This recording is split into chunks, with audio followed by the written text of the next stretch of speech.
Les saludo muy cordialmente, mis queridos amigos y hermanos.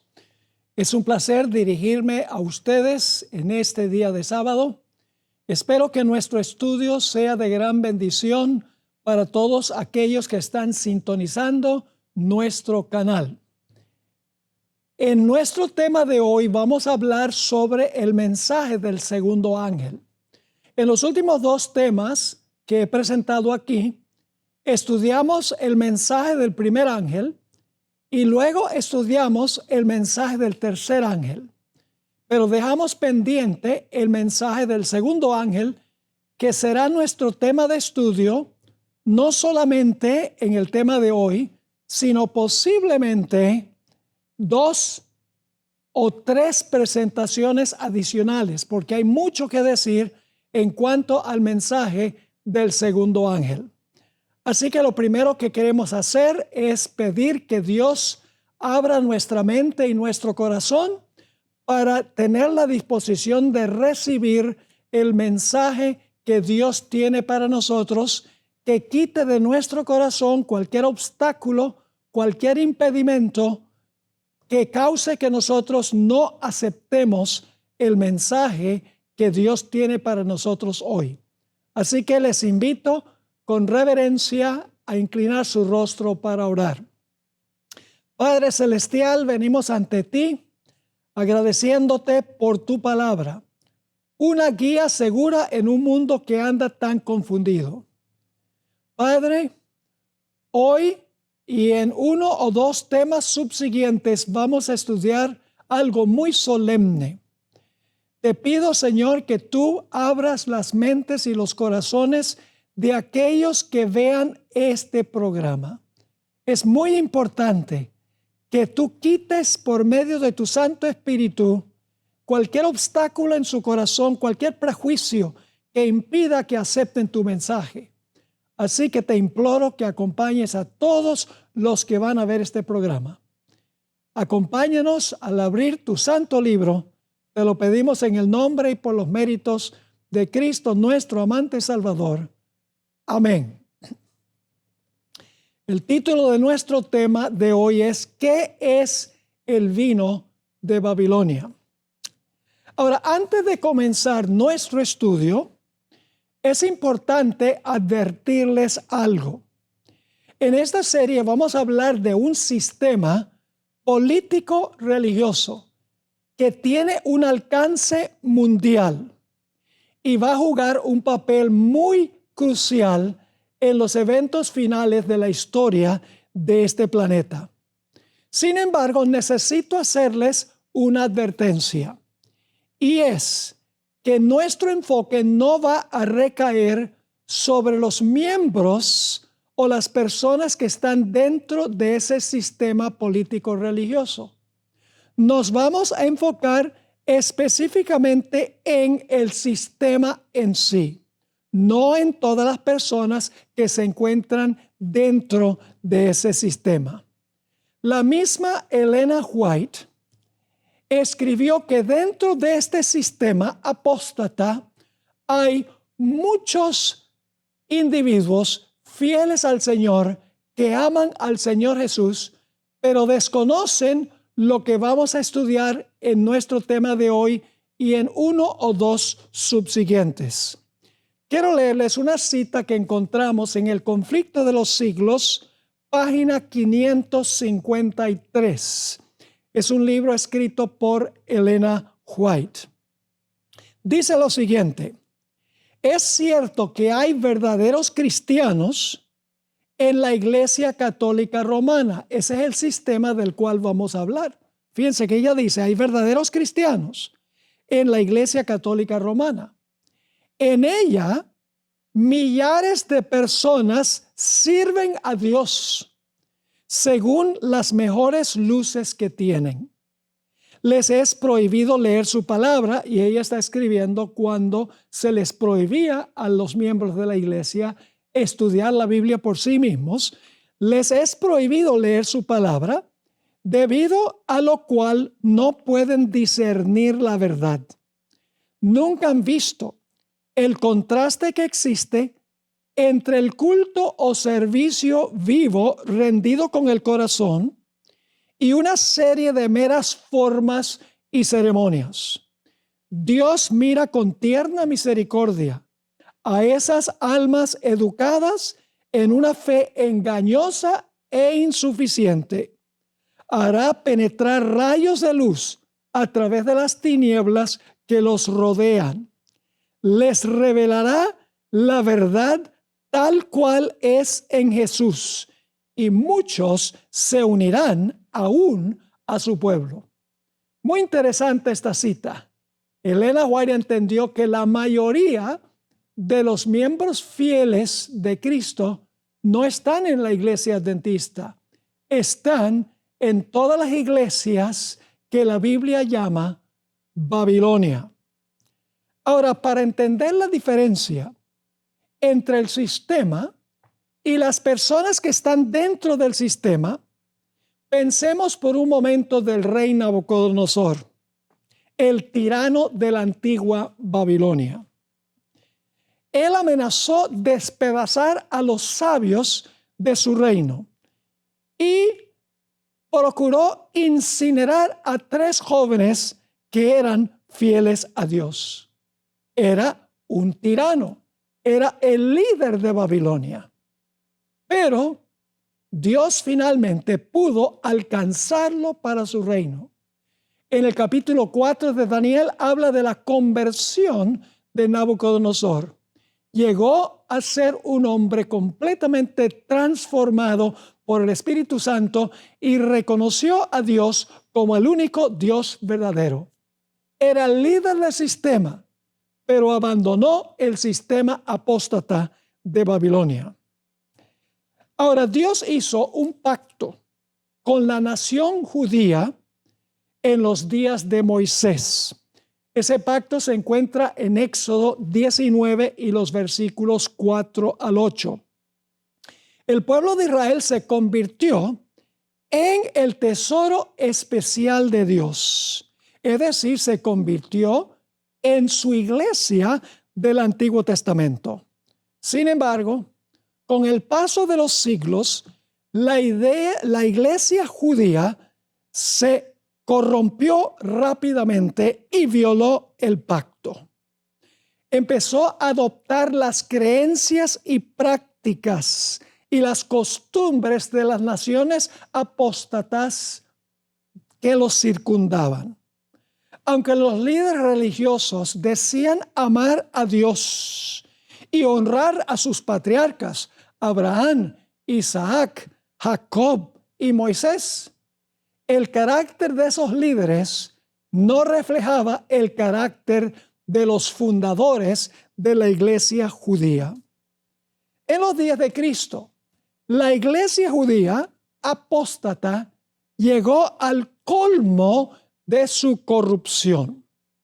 La historia de los movimientos judíos, como el judaísmo, por ejemplo, y del catolicismo romano, incluyendo también el protestantismo, demuestra que con el paso del tiempo, la apostasía tiende a infiltrarse y tanto la misión y la identidad personal de la iglesia original se pierde. La iglesia judía en los días de Cristo mostraba mucho lujo, pompa y ceremonia externa. El glorioso templo, las vestiduras de los sacerdotes que impresionaban, el aroma del incienso que ascendía, el agua bendita, las oraciones repetitivas, las procesiones y las ceremonias llenas de solemnidad. Todo deslumbraba la vista y el oído. Pero aunque la iglesia judía de los días de Cristo aparentaba honrar a Dios externamente, internamente estaba llena de podredumbre y corrupción. Jesús desenmascaró la religiosidad superficial con la obra interna del Espíritu Santo en sus reprensiones contra los escribas y los fariseos en Mateo 23, 23 al 28. Es decir, Jesús contrastó la religiosidad con la entrega genuina del corazón al Señor Jesús. Quiero leerles ese pasaje que encontramos en el Evangelio según San Mateo, el capítulo 23, y empezando en el versículo 23. Ahí se diagnostica el problema que tenían. Dice en el versículo 23, «Ay de vosotros, escribas y fariseos hipócritas, porque diezmáis la menta y el eneldo y el comino, y dejáis lo más importante de la ley, la justicia, la misericordia y la fe. Esto era necesario hacer sin dejar de hacer lo otro. Guías ciegos, que coláis el mosquito y tragáis el camello. Ay de vosotros, escribas y fariseos hipócritas». Ahora escuche la parte clave aquí. «Porque limpiáis lo de afuera del vaso y del plato, pero por dentro estáis llenos de robo y de injusticia». ¿Ven?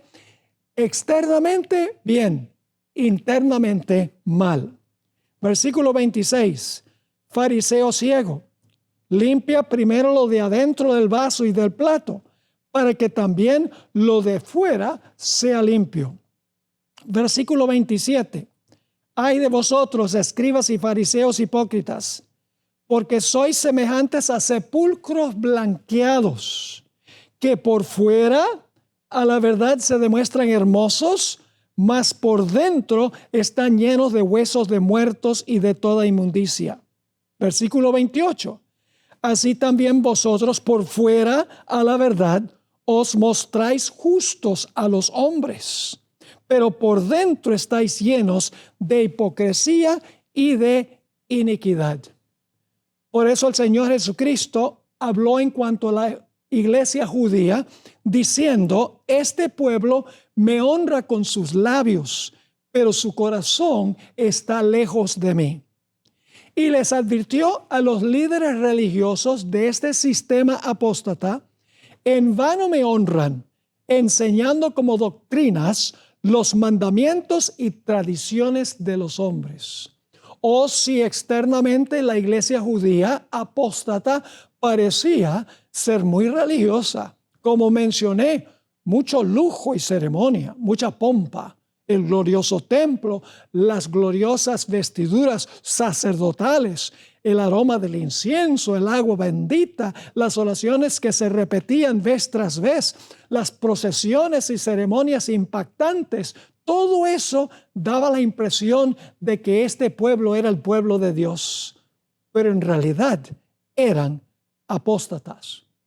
Según Marcos 7, 1 al 13, los rabinos enseñaban que existía un conjunto de tradiciones orales que habían sido transmitidas de generación en generación desde Moisés hasta los tiempos de Jesús. Esas tradiciones no habían sido escritas por Moisés, pero según los dirigentes de la iglesia judía de la época de Cristo, se habían transmitido muchas tradiciones orales que las había mencionado Moisés, pero nunca se habían escrito, y consideraban que esas tradiciones orales eran tan fieles y tan aceptables y ciertas como lo que había escrito Moisés en el canon bíblico. Según Marcos 7, 1 al 13, usaban términos como tradición, retener la tradición, recibir la tradición, transmitir la tradición. Se creía que estas tradiciones orales no escritas tenían la misma autoridad que los escritos de Moisés. Los rabinos se sentaban en la cátedra de Moisés. Esa es la palabra que se usa en Mateo 23, versículo 3. Los expertos, según eso, se sentaban en la cátedra de Moisés, que según ellos les daba autoridad para decidir qué tradiciones orales eran auténticas y cuáles tradiciones no eran auténticas. Y el pueblo debía sencillamente obedecer las tradiciones orales como las escritas, porque ellos eran los expertos y le decían al pueblo qué tenían que hacer. Comparando esta idea de los rabinos judíos con algo que existe hoy en la iglesia romana, la tradición apostólica o la sucesión apostólica. La idea de que hay muchas tradiciones orales que no están en la Biblia escrita, que han sido transmitidas desde San Pedro a través de las generaciones, que hoy la iglesia romana practica y enseña, que no están escritas en la Biblia, y esas son de tanta autoridad como lo que escribieron los autores del Antiguo y del Nuevo Testamento. Elena White tuvo algo muy interesante que decir en cuanto a la sucesión apostólica. Escribió en el libro El deseo de todas las gentes, página 432, lo siguiente: la descendencia de Abraham no se probaba por el nombre y el linaje, sino por la semejanza del carácter. Los judíos decían: nosotros somos hijos de Abraham. Pero Jesús dice, ser hijo de Abraham no tiene que ver con descendencia, tiene que ver con el carácter que tenía Abraham. Sigue diciendo, la sucesión apostólica, ahora va a hablar de la sucesión apostólica. La idea en la iglesia romana, que es la misma idea que existía entre los judíos. La sucesión apostólica tampoco descansa en la transmisión de la autoridad eclesiástica, sino en la relación espiritual. Es decir, sucesión apostólica sería vivir y enseñar como vivieron y enseñaron los apóstoles. No tradiciones orales que supuestamente transmitieron, pero que no están escritas en la palabra. Sigue diciendo, una vida movida por el espíritu de los apóstoles. El creer y enseñar las verdades que ellos enseñaron, esta es la verdadera evidencia de la sucesión apostólica. Es lo que constituye a los hombres sucesores de los primeros maestros del Evangelio. La sucesión apostólica no tiene que ver con un obispo poniéndole las manos a otro obispo, quienes transmiten todas las tradiciones orales que no se encuentran en la palabra escrita. La sucesión apostólica tiene que ver, según esta cita, con enseñar las verdades que ellos enseñaron, creerlas y enseñarlas. La gota que colmó el vaso de la apostasía de la iglesia judía fue cuando el Sanedrín, el cuerpo gobernante de la iglesia de esa época, condenó a Jesús a muerte, apelando al poder civil de Roma para acabar con Jesús. A los líderes religiosos no les gustaba lo que Jesús enseñaba, que Jesús cuestionaba las tradiciones de ellos y se guiaba solo por la palabra escrita del Antiguo Testamento. Dicho sea de paso, yo tengo un tema en la serie La Biblia o la Tradición, a donde demuestro que Jesús nunca jamás citó a ningún rabino que había existido durante el transcurso de la historia de la iglesia judía. El Señor Jesucristo siempre se enfrentó a los problemas de su época con un escrito está, comenzando cuando estaba en el desierto y tuvo esa lucha con Satanás, quien vino a tentarlo 3 veces. Siempre que había una controversia o un conflicto, Jesús resolvía el conflicto citando la palabra escrita, nunca las supuestas tradiciones orales que habían sido transmitidas de generación en generación. Especialmente no les gustaba a los líderes la popularidad de Jesús, porque había muchedumbres que estaban siguiendo a Jesús y por lo tanto dijeron, este problema hay que resolverlo eliminando al mensajero. Y usando el poder civil de Roma, la iglesia apóstata de la época condenó a muerte a Cristo Jesús, la iglesia que profesaba ser la iglesia de Dios. 3 años y medio después de la crucifixión, el Sanedrín, que era la autoridad suprema de la iglesia religiosa apóstata, incitó a la multitud a arremeter contra Esteban, gritando con furia, rechinando los dientes y tapándose los oídos para no escuchar lo que Esteban estaba diciendo. Y lo sacaron fuera de la ciudad y lo mataron a pedrazos. El libro de Hechos nos cuenta cómo después de este episodio, después del Pentecostés, los líderes religiosos judíos constantemente incitaban a los miembros de la iglesia apóstata a perseguir a Pedro y a Juan. La iglesia apóstata azotó a Pablo, con 39 azotes 5 veces, según dice el apóstol San Pablo. Lo golpearon con varas una vez y una vez lo apedrearon. Eso pueden conseguirlo en 2 Corintios 11, 24 y 25. Fue la iglesia judía apóstata la que hizo, y los líderes específicamente, que hicieron eso con el apóstol Pedro y con Pablo. Sin embargo, aquí viene la parte más importante. Sin embargo, dentro de la iglesia judía apóstata había un remanente fiel, tanto entre los líderes como entre los laicos. Los 12 apóstoles eran miembros de esa iglesia. José de Arimatea, un miembro del Sanedrín altamente respetado, quien usó sus recursos para proveerle a Jesús un lugar de sepultura. Él era un judío sincero que pertenecía a la iglesia apóstata. Nicodemo, quien se encontró con Jesús de noche, también era un seguidor de Jesús en secreto durante su ministerio, miembro también del Sanedrín. Finalmente salió y se unió a la iglesia cristiana.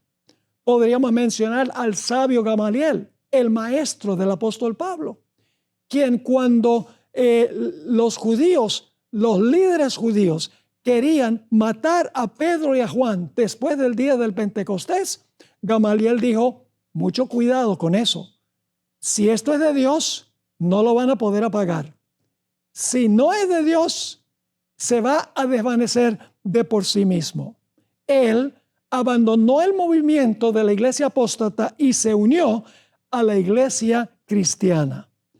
Podríamos pensar también del famoso Saulo de Tarso, quien luego se conoce como el apóstol Pablo. Él también era miembro del Sanedrín, según la Sagrada Escritura. Y él finalmente recibió a Jesús como su Salvador personal y llegó a ser el gran proclamador del Evangelio. Todos estos estaban en el sistema apóstata, pero finalmente salieron y se unieron a la iglesia cristiana, porque se dieron cuenta que la iglesia judía había apostatado. Según Hechos 2, 41 y luego también el versículo 47, después que Pedro predicó su tremendo sermón en el día del Pentecostés, 3,000 personas, probablemente todos judíos de la dispersión o de la diáspora, dejaron a la iglesia judía, se bautizaron y se unieron a la iglesia cristiana.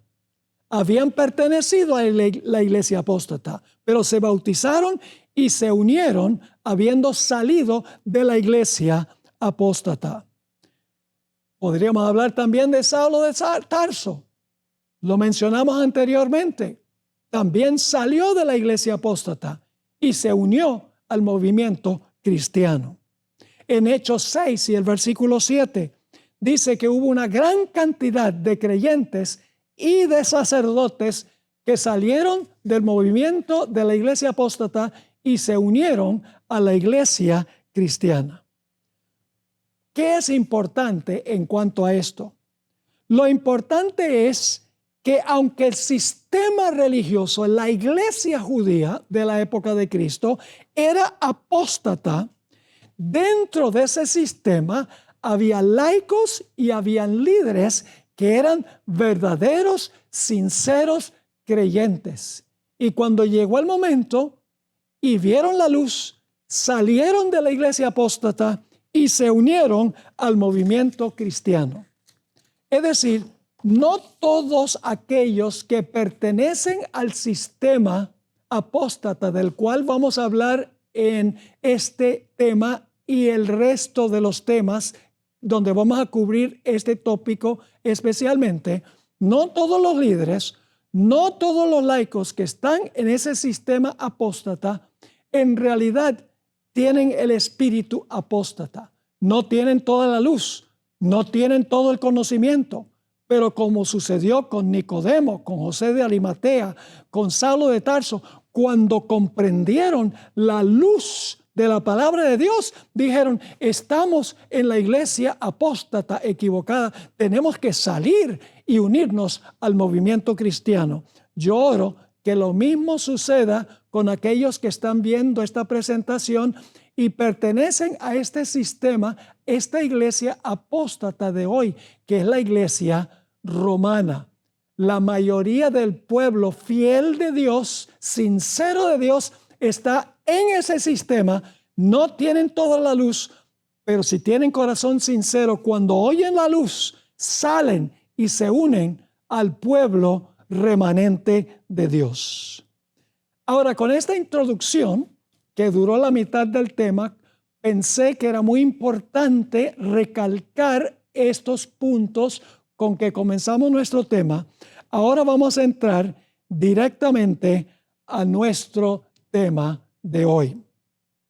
Vamos en nuestras Biblias a Apocalipsis, el capítulo 14 y el versículo 8. Apocalipsis 14 y el versículo 8 es el mensaje del segundo ángel del libro de Apocalipsis. Ya estudiamos en un tema anterior el mensaje del primer ángel, luego bajo el título El Libertador tratamos el mensaje del tercer ángel. Ahora vamos a estudiar el mensaje del segundo ángel. Vamos a leer Apocalipsis 14 y el versículo 8.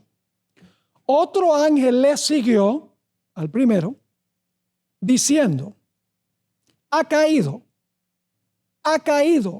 Babilonia, la gran ciudad, y ahora da la razón, porque ha hecho beber a todas las naciones del vino del furor de su fornicación. Un versículo no tan largo, pero cargado de significado. Fíjese que dice dos veces, ha caído Babilonia. No hemos identificado todavía a Babilonia. La gran ciudad, y luego da la razón, porque ha hecho, es decir, obliga, ha hecho beber a todas las naciones del vino del furor de su fornicación. Vamos a hablar de todos estos detalles en este tema y en los temas subsiguientes. Ahora, claro, surge la pregunta, ¿qué es Babilonia? Una pregunta muy importante. Si no sabemos quién es Babilonia, no vamos a entender qué es el vino de Babilonia. Así que vamos a identificar a Babilonia. Vayan conmigo a Apocalipsis 17 y los versículos 1 al 6. Apocalipsis 17, 1 al 6. Dice así, y quiero que noten las características. Vino entonces uno de los 7 ángeles que tenía las 7 copas y habló conmigo diciéndome, ven acá, te mostraré la sentencia contra la gran ramera. Ahora yo voy a enumerar las características. Te mostraré la sentencia contra la gran ramera. Gran ramera, primer punto. La que está sentada sobre muchas aguas, segundo punto. Con la cual han fornicado, tercer punto, fornicado. Es decir, han cometido adulterio espiritual con los reyes de la tierra.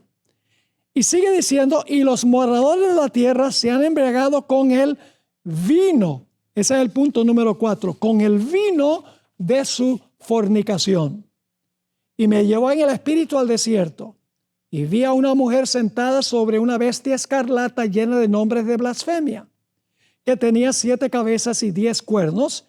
Y la mujer estaba, ahora viene el punto número 5, la mujer estaba vestida de púrpura y escarlata y adornada, punto número 6 ahora, de oro, de piedras preciosas y de perlas.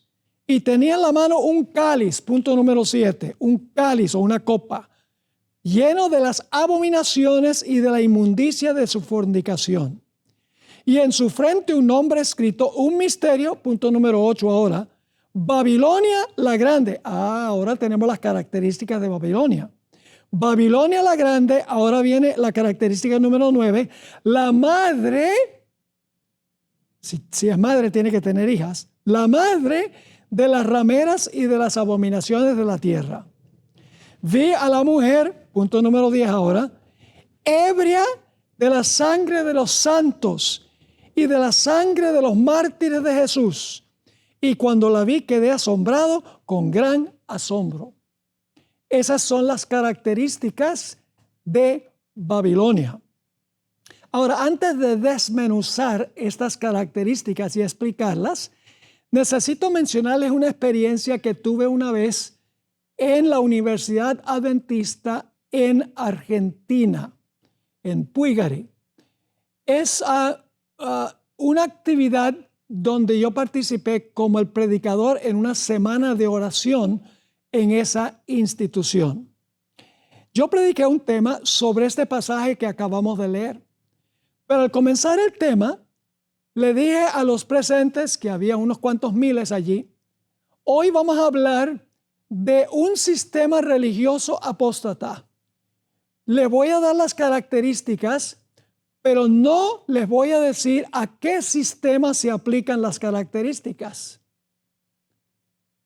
Bueno, prediqué el sermón, presenté todas estas características, repasándolas. Gran ramera, sentada en muchas aguas, fornica con los reyes de la tierra, tiene una copa con vino, se viste de púrpura y escarlata, está vestida de oro, de piedras preciosas y de perlas, tiene un cáliz de oro lleno de abominaciones, su nombre es Babilonia la Grande, es la madre, que significa que tiene que tener hijas que nacieron de ella, y es una entidad que persiguió a los santos, ebria con la sangre de los santos. Prediqué el tema, presenté solo las características. No mencioné a qué sistema se aplicaban las características. Terminé el tema. La siguiente mañana, en las entrevistas que tuve con los alumnos que querían una entrevista para hablar conmigo, para preguntar, querían un consejo, vino una dama que era una alumna de enfermería y entró y de lleno me dijo, Pastor Bor, yo quiero que usted sepa que anoche usted ofendió a mi iglesia. Y yo la miré y le dije, pero yo no mencioné ninguna iglesia anoche. Me dijo, pero por todas las características que usted presentó, yo sabía que usted estaba hablando de la iglesia católica.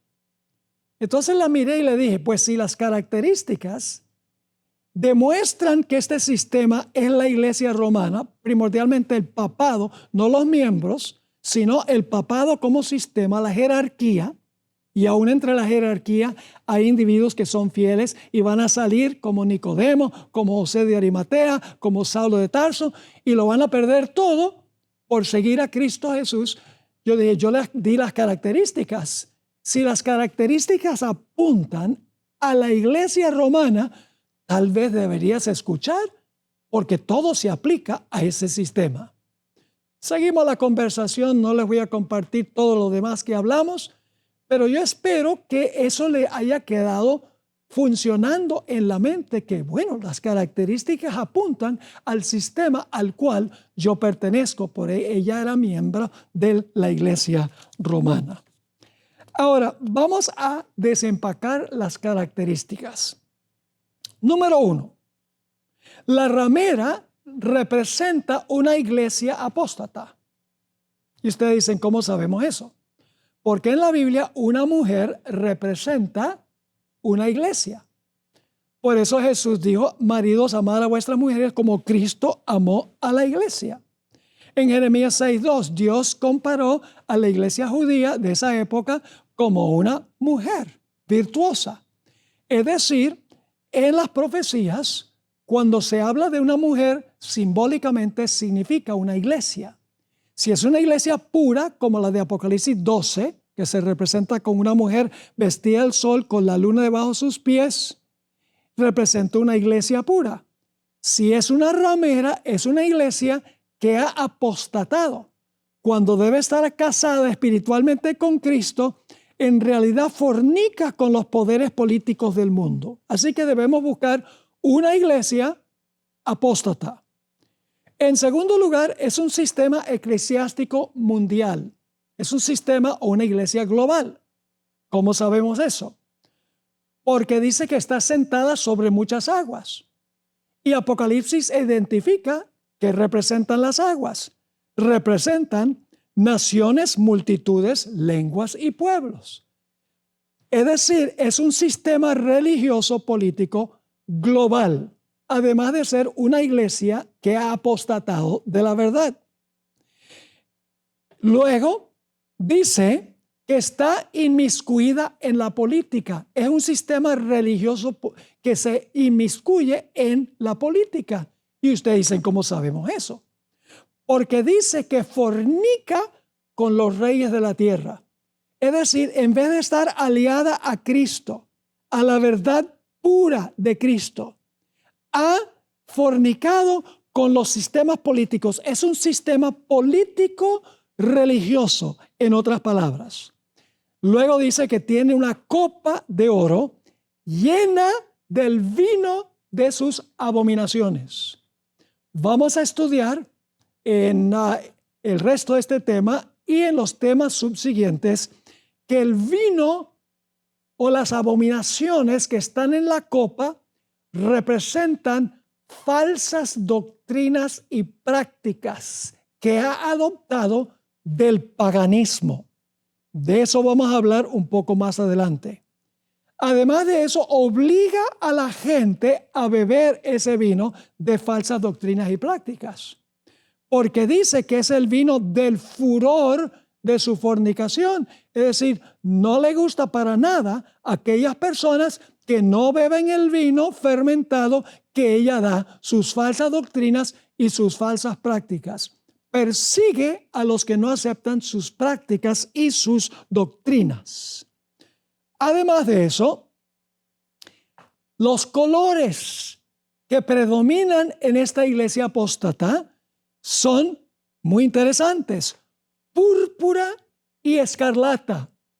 Fíjense, algún día en la vestimenta que se usa en las procesiones de la iglesia romana por los líderes religiosos, los colores que predominan son púrpura y escarlata. Además de eso, es una iglesia muy rica, una iglesia que tiene mucho oro, mucha plata, piedras preciosas, perlas. Lo único que tienen que hacer es visitar el Museo del Vaticano para ver la cantidad de oro y plata y piedras preciosas y perlas y cosas de mucha riqueza que se encuentran en ese lugar. Además de eso, tiene hijas que nacieron de ella, porque es la madre de las rameras. Ahora, no conozco yo ninguna madre que no haya tenido hijos. ¿Conocen ustedes alguna madre que no ha tenido hijos o hijas? Yo no. Conozco mujeres que no han tenido hijos o hijas, pero no madre. Es decir, en algún momento de su historia, posterior, indudablemente, porque ella tiene que ser una mujer adulta, en algún tiempo posterior tuvo hijas que comparten muchas de sus doctrinas que nacieron de ella, que comparten algunas de sus prácticas y compartirá algún día el mismo espíritu que albergó. Además de eso, en su historia ha sido una iglesia perseguidora de los fieles de Dios, los que no aceptan su autoridad. Ustedes indudablemente han oído de lo que se conoce como el Santo Oficio de la Inquisición. La masacre de San Bartolomé, cuando la Iglesia romana acababa por persecución contra aquellos que no concordaban con sus doctrinas y con sus prácticas. Y finalmente, esta iglesia es también un sistema político, además de ser un poder religioso. La sencilla razón por la cual sabemos eso es porque en Apocalipsis 17 se le llama la mujer ramera, pero al final del capítulo se le llama la gran ciudad. Y una ciudad es una entidad política, es decir, es una iglesia, pero no como cualquier iglesia común y corriente, es una iglesia que usa a los poderes civiles para cumplir sus propósitos. Yo creo que las características están absolutamente claras, no mienten. Claramente identifican al sistema religioso que existe en el mismo día de hoy y que ha existido por siglos y siglos desde el siglo IV, V y VI. Ahora notemos lo que significa la repetición de la expresión ha caído, ha caído. ¿Por qué se repite dos veces esa expresión ha caído? Ha caído.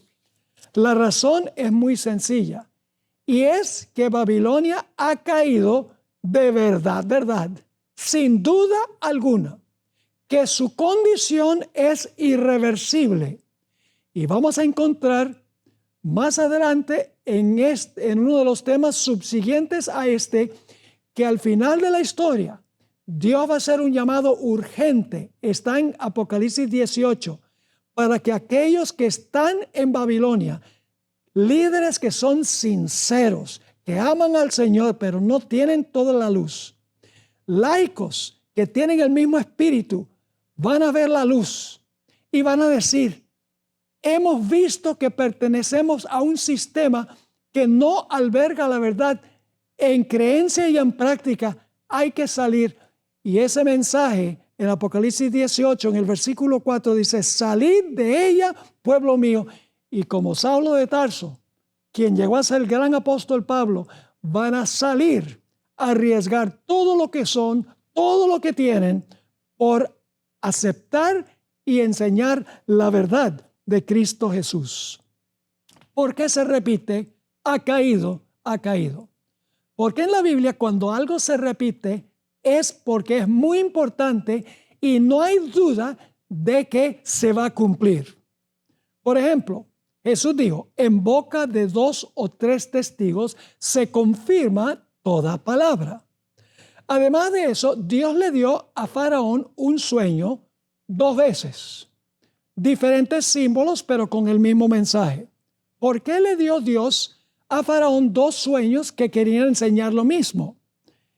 En Génesis nos dice por qué. Y el suceder el sueño a Faraón 2 veces significa que la cosa es firme de parte de Dios y que Dios se apresura a hacerlo, a hacerla. Así que la razón por la cual Dios le dio el mismo sueño con diferentes símbolos a Faraón fue para decirle, esto se va a cumplir al pie de la letra y lo voy a hacer pronto. Además de eso, en algunas de sus enseñanzas, Jesús dijo, de cierto te digo. Cada vez que Jesús repitió de cierto, que en hebreo es amén, amén, Jesús iba a enseñar algo de crucial importancia.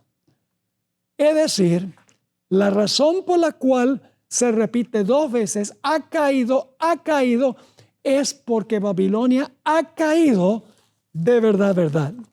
Tal vez voy a tomar la libertad ahora de leer Apocalipsis 18, que está hablando del último remanente de la historia. Esto no se ha cumplido todavía. Es el último llamado urgente de Dios para que los que son sinceros y fieles, que están dentro de estos sistemas apóstatas que se le llama la madre y las hijas, van a escuchar el llamado y van a salir. Para ese tiempo Babilonia estará en mucho peor condición que cuando se proclamó el mensaje por primera vez en Apocalipsis 14:8. Voy a leer Apocalipsis 18:1 en adelante. Después de esto vi a otro ángel descender del cielo con gran poder, y la tierra fue alumbrada con su gloria. Y clamó con voz potente, diciendo: ha caído la gran Babilonia. Y ahora fíjense qué terrible la condición. Y se ha hecho habitación de demonios, y guarida de todo espíritu inmundo, y albergue de toda ave inmunda y aborrecible, porque todas las naciones han bebido del vino del furor de su fornicación. Han adoptado sus creencias falsas y sus prácticas contrarias a la palabra de Dios.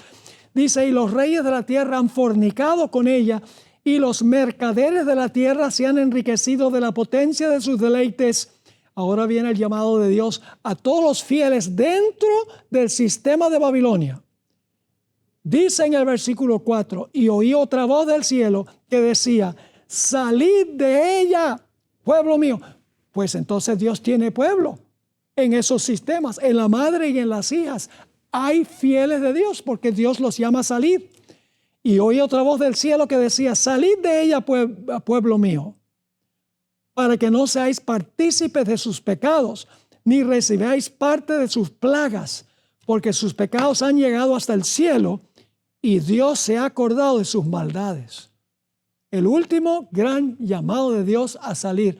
Ahora, cuando se dé ese llamado, va a ser mucho más difícil salir, porque Babilonia tendrá dominio mundial. Ahora es mucho más fácil salir, porque en este tiempo puede uno salir sin persecución, pero en ese tiempo será muy diferente. Es mejor escuchar la voz de Dios hoy. Ahora, ¿por qué cayó Babilonia? Bueno, vamos a leer otra vez Apocalipsis 14:8. ¿Por qué Babilonia apostató? ¿Por qué la madre y sus hijas apostataron? Apocalipsis 14:8, vamos a leerlo de nuevo, nos da la razón. Otro ángel le siguió diciendo: ha caído Babilonia, la gran ciudad. Y ahora dice: ¿por qué?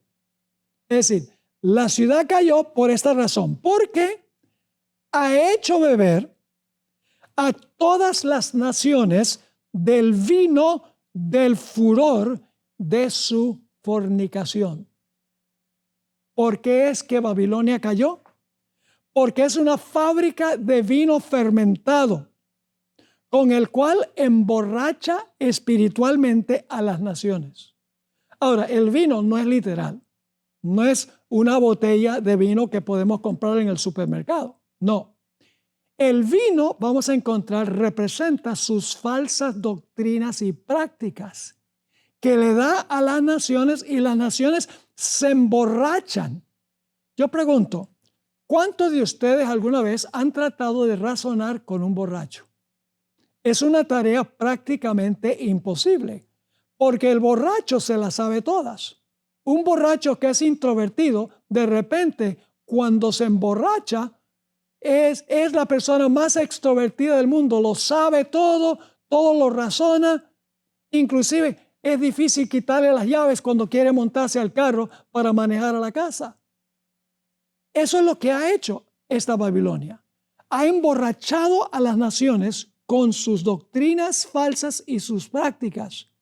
Y el mundo ha adoptado esas doctrinas, esas prácticas, ha bebido el vino, y por lo tanto no pueden pensar de una forma clara porque están espiritualmente borrachos. Ahora, ¿qué representa el vino? Ya dijimos que son las prácticas y las doctrinas erróneas de este sistema religioso. Pero hay un detalle muy importante. Vamos a leer Apocalipsis 17 y el versículo 1 y 2 de nuevo.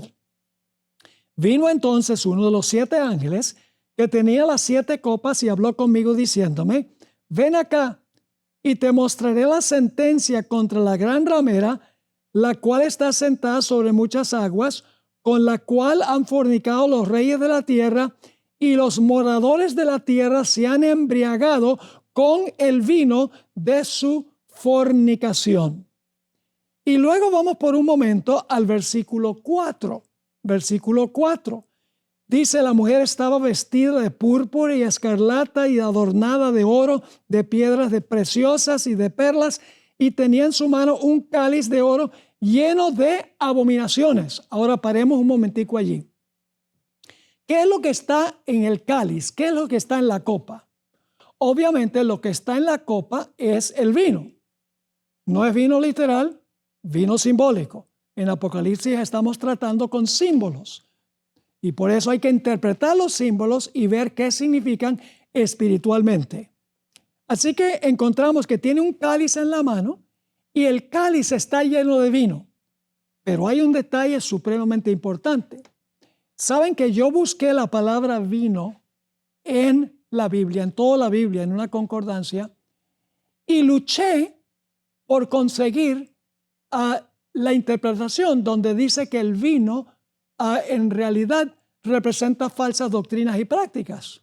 Busqué y busqué en la Biblia la palabra vino, casi en todos los casos está usando la palabra vino literalmente, que es la bebida, pero luché para conseguir un texto donde dice que el vino es simbólico de falsas doctrinas y falsas prácticas. El único que pude conseguir, que posiblemente está hablando de eso, es que nadie pone vino nuevo en odres viejos.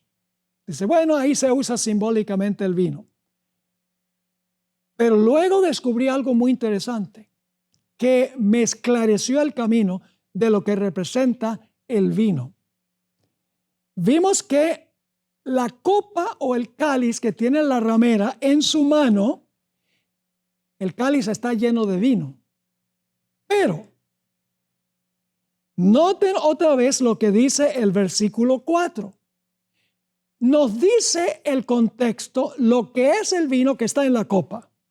Dice en el versículo 4 otra vez, y la mujer estaba vestida de púrpura y escarlata y adornada de oro, de piedras preciosas y de perlas, y tenía en la mano un cáliz de oro lleno de abominaciones y de la inmundicia de su fornicación.